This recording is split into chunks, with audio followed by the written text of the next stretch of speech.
This there. Thank you.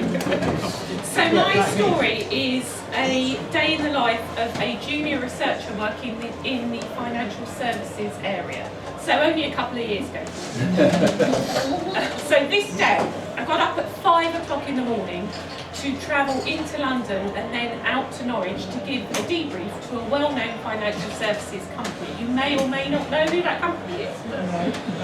So I arrived at their reception, and in their reception, for those of you who know who I'm speaking about, there's an impressive edifice with examples of every single type of Italian marble possible in their reception area. The people who know where I'm talking about, you walk in and you're overwhelmed by this sort of travesty of taste going on here, but there you are.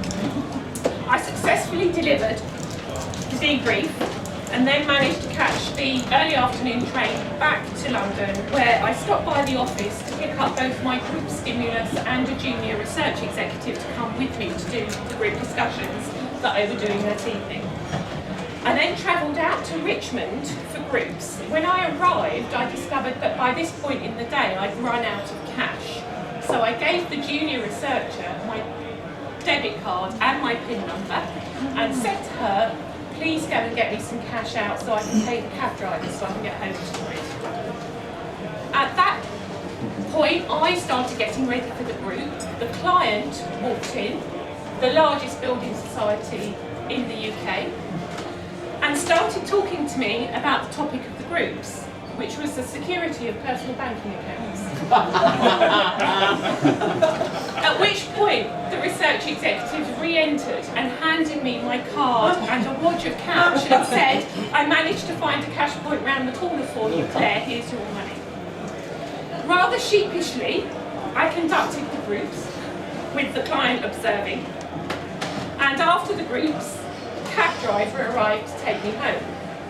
I rejected the first cab on the basis that it wouldn't bear my weight due to the amount of rust in the car.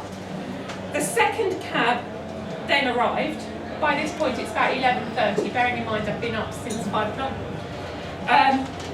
The cab driver drove me from Richmond home, which is in Red Hill, via the M25. Blue lights behind us. Cab driver is pulled over, refuses to give his personal details to the policeman, at which point he is arrested. I'm sitting in the cab on the hard shoulder of the M25 at 12:30 at night, and the only saving grace about this whole situation was the very nice young policeman who kept telling me how the interrogation was going on in the police car with the cab driver. Eventually, the cab driver told the policeman his details.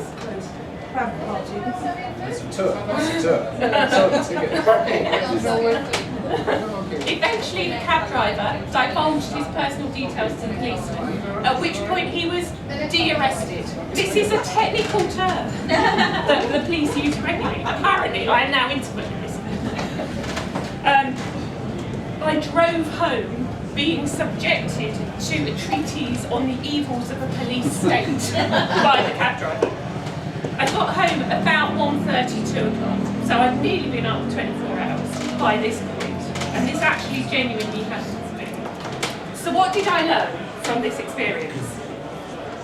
To avoid preconceptions, how what I thought was a fusty-dusty old insurance company had the creativity to integrate a shipload of marble which was presumed lost at sea and then turned up 6 months later after they'd paid the claim. How they had the creativity to build, okay, a challenged taste-wise but nonetheless impressive architectural masterpiece in their reception. So that is what I learned about.